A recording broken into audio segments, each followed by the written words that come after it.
예, 4교시를 시작합니다.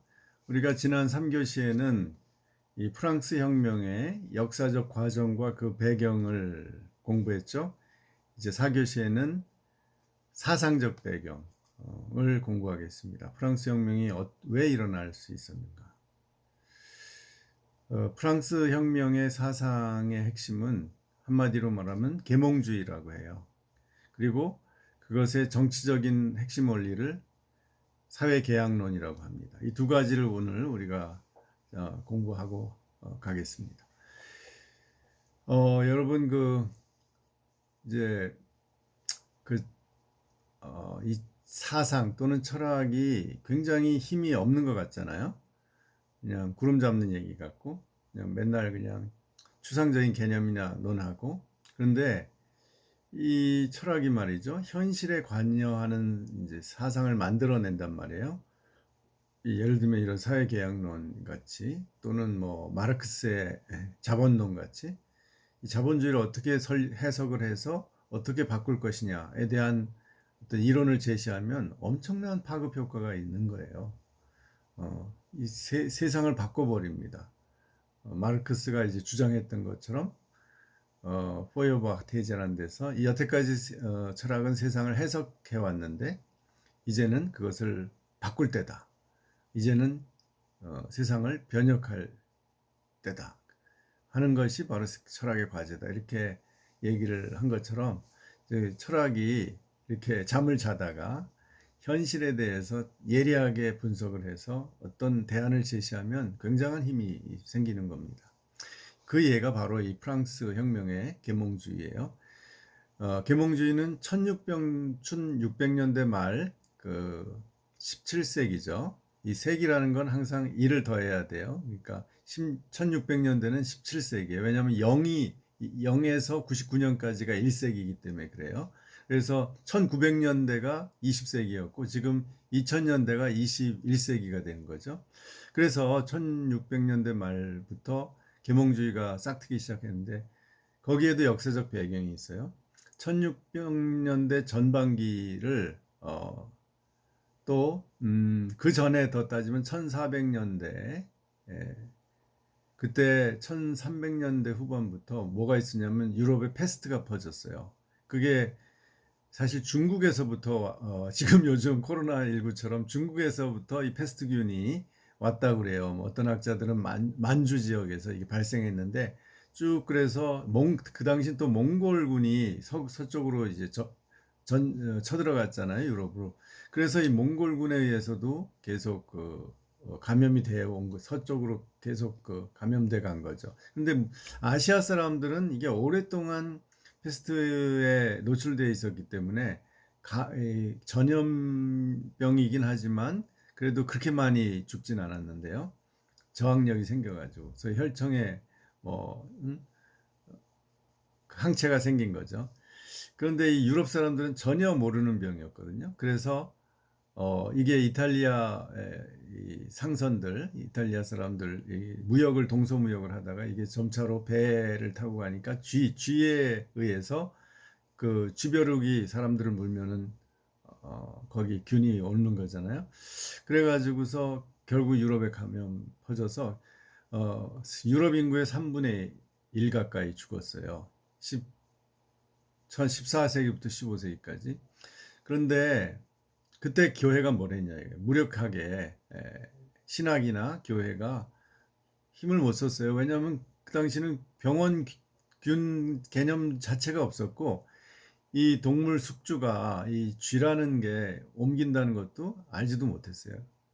그러니까 무방비였죠. 그리고 파리의 신학자들이 뭐라 그랬냐면 패스트는 이 별 세 개가 뭐 목성과 토성과 뭐 화성이 같이 겹쳐서 일어났다, 이런 황당한 얘기를 하고 있으니 도움이 안 됐죠. 이제 그런 것도 겪고, 그 다음에 더 결정적으로는 1517년에 종교개혁이 일어나면서 이제 유럽이 두 동강이 났어요. 남쪽 주로 지방, 이 스페인, 프랑스, 그리고 이탈리아, 오스트리아까지는 카톨릭이에요. 아주 독실한 카톨릭이고, 이제 네덜란드, 독일, 그리고 폴란드도 옛날에는 상당히 개신교가 있었어요. 종교개혁의 운동이 있었습니다. 그 다음에 북쪽에 이 스웨덴, 노르웨이, 뭐 이런 쪽에 덴마크 다 루터교가 됐거든요. 그러니까 그 이렇게 남북으로 갈라져서 정말 피 터지게 30년을 싸웠습니다. 한 세대를 싸운 거예요. 그래서 카톨릭 쪽이 승리해서 그 지방을 차지하면 개신교 다 죽여버리고, 그 다음에 다 돈 뺏고, 그 다음에 또 개신교가 오면 카톨릭 다 죽이거나 내쫓아버리고. 하여간 이렇게 끔찍한 전쟁을 30년을 하다 보니까 유럽의 많은 지식인들과 심지어 귀족들까지도 야, 이게 뭐냐. 같은 하나님을 믿는데 이렇게 잔인하게 서로 죽고 죽일 수 있느냐. 그리고 도대체 정말 하나님이 있는 건가? 이런 의심을 갖게 되는 거죠. 그러면서 신앙심이 점점 떨어지면서 이제 계몽주의라는 사상이 등장을 하고 많은 사람들이 거기에 매료가 된 거죠. 계몽주의 핵심은 이거예요. 영어로 하면은 enlightenment라고 해요. light가 빛이잖아요. enlighten 그럼 빛을 주는 거예요. 빛을 비추는 거고요. 그래서 불어로 프랑스어로는 루미에르예요. 루미에르가 그 뭐야 미녀와 마술에 나오는 이름 아니에요. 루미에르 그 촛대를 루미에르라고 그러죠. 그 불을 말해요. 루미에르. 그리고 독일어로는 아우프클레룽이라고 하는데 그것은 이 좀 무지몽매한 상태를 완전히 깨끗하게 알려주는, 해명해주는 걸 말해요. 잘 몰랐던 것을 깨끗하게 설명해주고 깨우쳐주는 것. 그걸 아우프클레렌이라고 하는데 이런 게 다 이제 계몽주의의 구호에서 나온 거죠. 이제는 이성에 의해서 빛이 비춰진 거예요. 그러니까 그 이성이 없을 때 사실 없지는 않았지만 옛날에 뭐 아리스토텔레스 논리학 다 사용하고 그럴 때 이성이 아니고 뭐예요 그게. 그렇지만 하여튼 중세는 기독교의 계시가 너무 지배했기 때문에 그렇게 얘기하는 거죠. 그때는 암흑기였다. 그래서 다크 에이지란 말이 그때 계몽주의자들이 만들어낸 겁니다. 그래서 자기들은 빛이고 빛의 시대가 온 거고 그 전에는 과거는 어둠의 시대고 이렇게 주장하면서 결국은 이성이 이제는 이 인간은 다 성장했다. 어른이다. 더 이상 후견인이 필요 없다. 왕도 필요 없고 교회도 필요 없고 종교도 필요 없고 관습도 필요 없다. 이렇게 나오게 된 거죠. 그래서 이제는 우리 왕과 국민의 관계도 다시 생각해야 된다. 그러면서 왕권 신수설 대신에 사회개혁론을 주장하게 된 거죠. 이것이 100년 동안 성숙됐다가 드디어 프랑스에서 그런 어떤 역사적 여건들, 뭐 이렇게 막 그 기근이라든지 어떤 왕의 처신의 잘못이라든지 이런 것들이 맞물려서 펑 터진 게 바로 프랑스 혁명, 1789년의 혁명입니다. 이 사람이 누군지 아세요? 귀엽게 생겼죠? 디드로라는 사람이에요. 이 계몽주의의 프랑스의 핵심 인물입니다. 그래서 이 사람이 대표하는 그 일군의 학자들 또 지식인들을 백과전서파라고 해요. 로마 시대의 플리니우스가 백과사전을 만들어서 그때까지의 모든 지식을 집대성하려고 했잖아요. 그래서 사람들에게 그걸 알려주려고. 이 사람들도 마찬가지예요. 이제 중세까지의 과거의 뭐 철학자라든지 신학자들이 대변했던 지식이 아니라 또는 교회가 가르쳐준 지식이 아니라 이제는 과학자들이 가르쳐준 지식 그리고 자기들이 새롭게 이성을 가지고 판단한 지식들을 다 종합해서 이제 대중과 또 심지어 사회를 이끄는 귀족들에게도 깨우치겠다라고 해서 백과사전을 만든 겁니다. 그 백과사전이 오늘날 근대 백과사전 뭐 브리타니카 엔치클로페디아 브리타니카 이런 거의 운동의 출발이죠. 그리고 나폴레옹 시대에 이제 이 백과사전이 굉장한 역할을 했죠. 헌법을 만들고 또 각종 법령을 만들고 또 대학을 만들고 나폴레옹이 그랬거든요. 나중에 황제가 돼서. 그렇지만 이 사상을 황제가 자기 정치적 욕망에 의해서 황제는 됐지만 나폴레옹이 기본 사상은 계몽주의예요. 나폴레옹도. 그래서 법전을 만들 때 다 이런 사람들의 기본 사상을 가지고 와서 했다는 거죠. 자, 그러면은 이 디드로의 얘기를 한번 들어볼까요?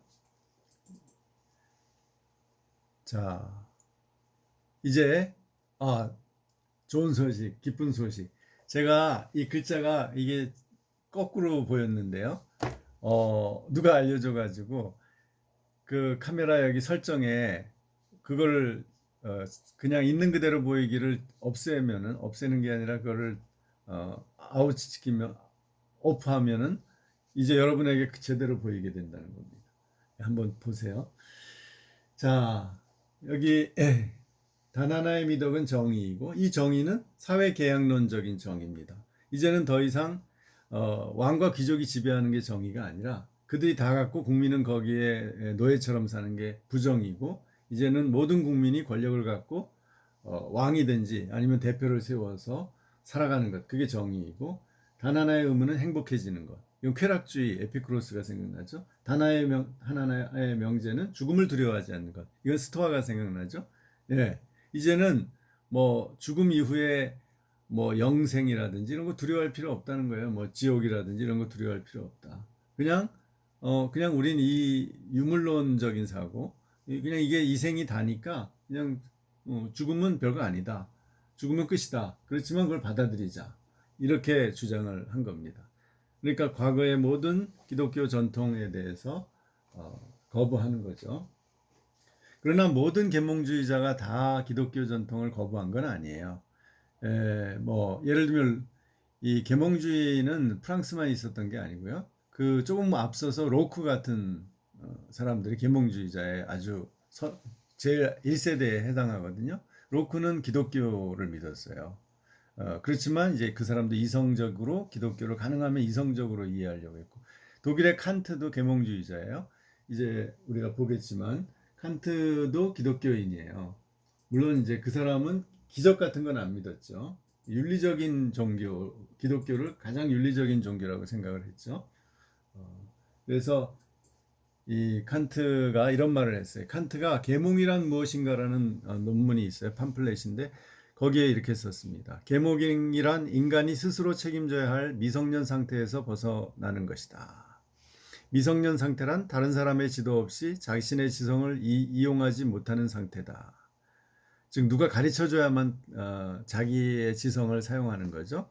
가정교사가 가르쳐주는 대로, 부모님이 가르쳐주고 선생님이 가르쳐주는 대로 하는 거죠. 미성년 상태를 스스로 책임져야 하는 것은 그 원인이 지성의 부족에 있는 것이 아니라 다른 사람의 지도 없이 지성을 사용하려는 결단과 용기의 부족에 있는 것이다.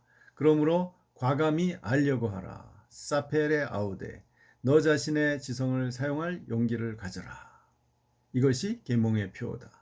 그래서 이 계몽주의자들의 구호가 바로 그 칸트가 말한 사페레 아우데, 라틴어로 알려고 하라, 스스로 알아라, 이런 뜻이에요.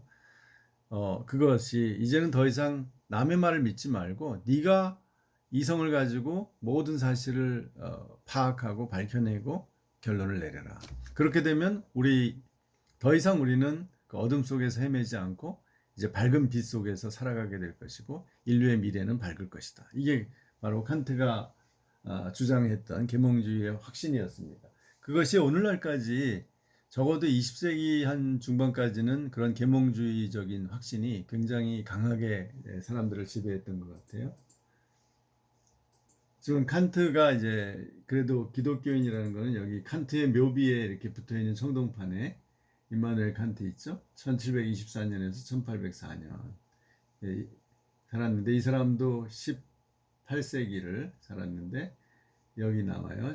두 가지 디바이딩에 두 가지가 내 마음에 확실한데, 하나는 저 하늘에 빛나는 별들 앞에서 나는 정말 초라해진다. 그러나 그래도 내 마음 속에 있는 이 도덕의 법칙은 그럼에도 불구하고 빛나고 있다. 이렇게 주장을 한 거예요. 그러니까 두 가지가 확실한 거예요. 저 하늘의 별은 어떤 신적인 질서를 말해요. 그리고 그 최고선, 신이 최고선이라고 칸트는 믿었거든요. 그리고 그것이 우리 인간의 마음속에 윤리적인 법칙, 도덕 법칙으로 빛나고 있다. 이렇게 생각을 한 거죠. 이 사람은 누구예요? 이 사람은 볼테르예요. 아주 예민하고 예리하게 생겼죠. 약간 개그맨 같기도 하고, 핸섬 가이죠. 예. 이 바로 볼테르가 프랑스의 계몽주의자 중에 가장 대표적인 사람인데 이 사람은 어, 문학을 하는 사람이죠. 연극, 비극을 처음에 쓰고 그다음에 소설을 쓰고 그래서 유명했어요. 그런데 이 사람은 계몽주의자로 나서게 된 이유가 이 귀족들로부터 많은 무시를 당했어요. 그렇기 때문에 어, 굉장한 분노를 가졌어요. 어, 이 사람은 그러니까 파리의 공중인 집안의 아들이었어요. 그러니까 공중인 정도는 이 귀족이라면 아주 하급 귀족이고요. 부르조아 중에서 공직을 받은 사람이죠. 그러니까 그 경계에 있는 사람이에요.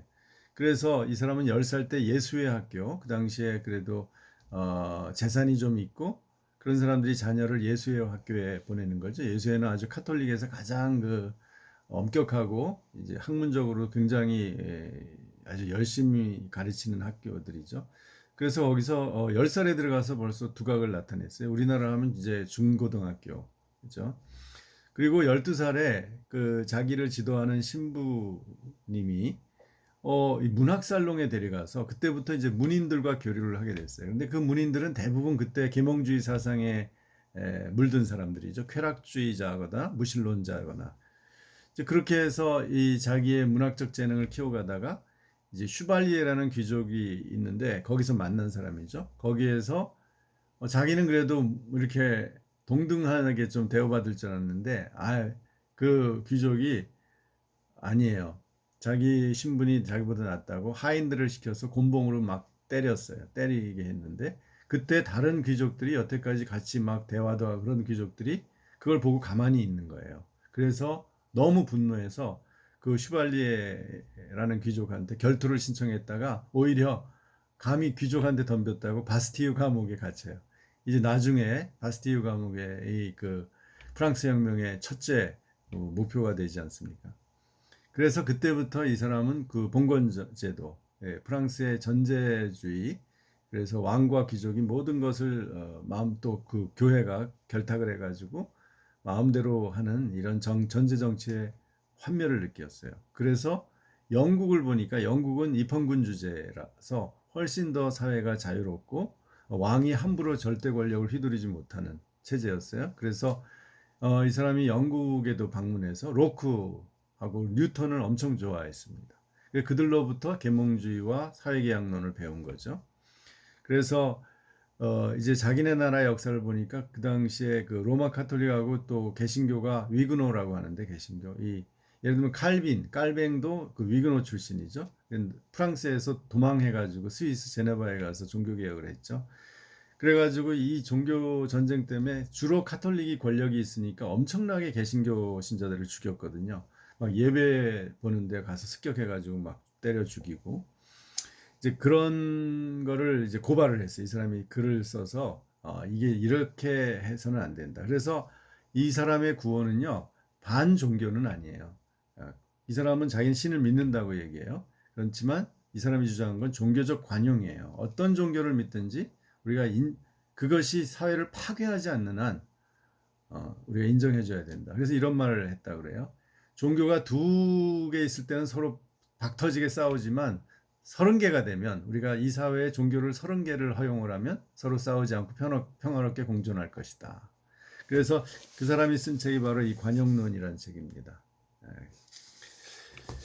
그래서 한마디로 반봉건, 반카톨릭, 반종교적 광신주의가 이 볼테르의 기본 사상입니다. 그래서 이 사람은 아까 말한 디드로의 백과전수파를 아주 지지하고 뉴턴의 자연과학과 또 이런 휴머니즘적인 윤리를 결합을 하려고 했어요.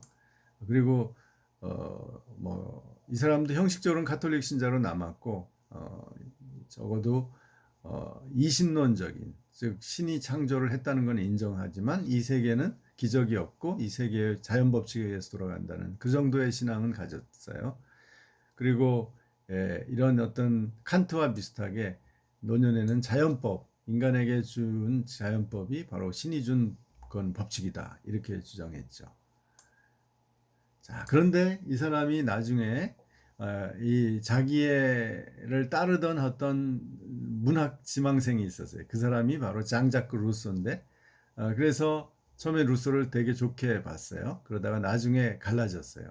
그리고 루소를 굉장히 많이 비난했는데, 루소는 바로 이 사람이죠. 자, 잘 보세요. 우리 이 볼테르가 잘생겼나?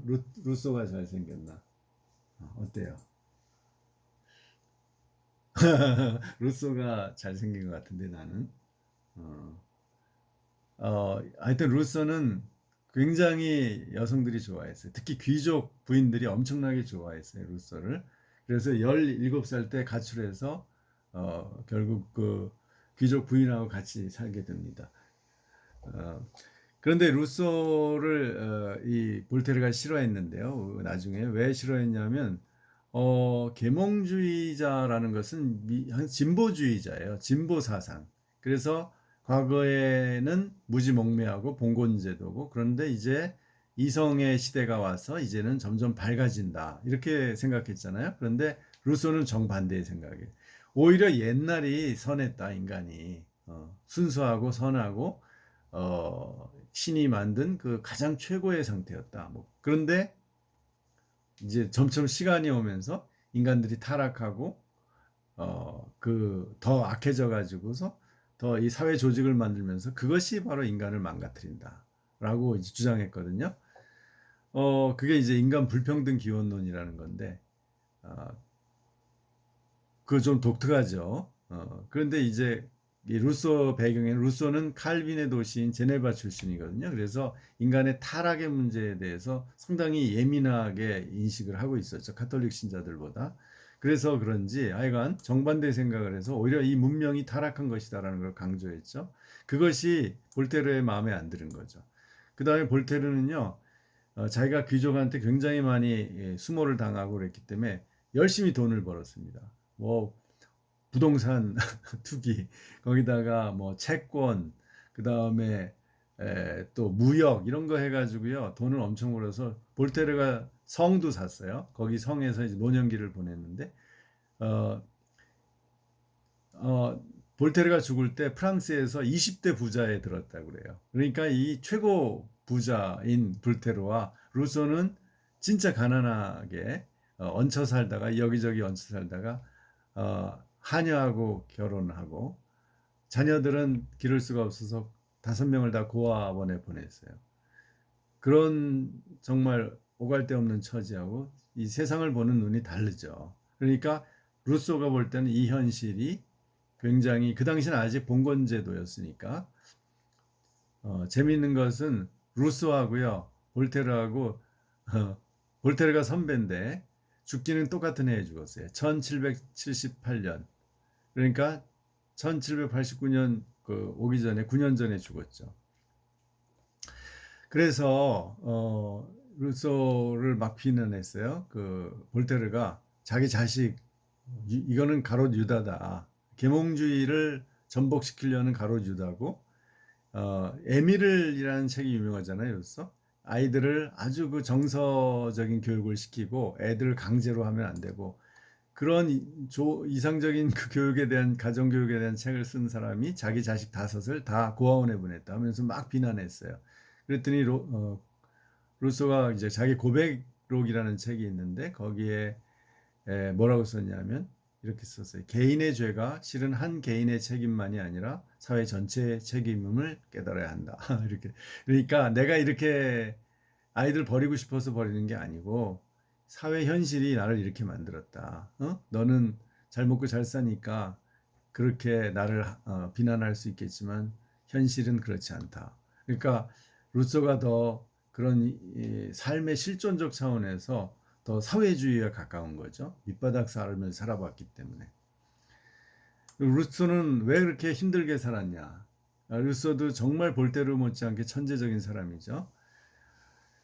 이 스위스 제네바에서 태어났는데, 태어날 때 어머니가 죽었어요. 1712년에. 어머니가 그 당시에는 막 아기 날 때 그것도 다 이 전염병 균이 옮아서 산욕열에 의해서 감염이 돼가지고 아기 엄마들이 애들 이 출산하고 많이 죽었거든요. 그래가지고 그게 균에 의해서 옮긴다는 것이 1870년대에 와서 밝혀진 겁니다. 오스트리아에서. 젬멜바이스라는 의사에 의해서. 그러니까 옛날에는 이유도 모르고 죽어간 거죠. 그래서 그렇게 이제 크다가 아버지가 10살 때 제네바 M하고 이제 시에서 여러 가지 트러블을 일으키다가 가출해 버렸어요. 그러니까 고아가 된 거죠. 그래서 숙부집에서 자랐는데 뭐 숙부가 잘 대해주지 않았죠. 그래서 결국은 집에서 도망쳐 나옵니다. 그렇게 떠돌다가 어느 귀족 부인을 만나요. 바랑 남작 부인이라는 사람인데 이제 혼자 살고 있었는데 이 아주 잘생기고 똑똑한 청년을 만나서 이 친구를 내가 키워야겠다 해서 자기 시골집에 살게 하면서 여러 가지 공부도 시키고 음악도 가르치고 합니다. 그래서 한때는 신학교에 들어갔어요. 루소가. 그러다가 성직자가 되는, 즉 그때는 카톨릭이니까 카톨릭 신부가 되는 게 싫어가지고 포기하고 음악을 공부하기 시작했습니다. 루소가 음악에 굉장히 조예가 깊습니다.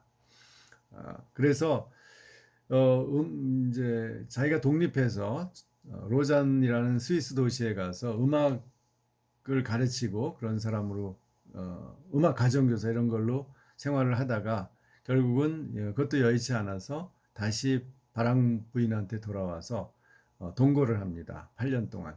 그러면서 그 시기에 집중적으로 음악을 연주하고 그러면서 또 연구했어요. 이 사람이 뭐 음악 기보법 이런 것도 새로 만들고 그 다음에 책을 많이 읽으면서 이제 사상을 키워나가는 거죠. 그러고 1741년에 바로 아까 말한 디드로, 달랑베르 이런 백과 전서파의 계몽주의자들을 만나면서 그 사상을 수용하죠. 그리고 그 와중에 이 많은 그 귀족 부인들하고 연애 관계를 맺었지만 그들에게 마음을 다 준 게 아니에요. 결국은 누구하고 같이 결혼하냐면 세탁 부인 하녀 마리 테레즈라는 여성하고 동거해요. 자기보다 굉장히 한 10살 이상 젊은 여인이죠.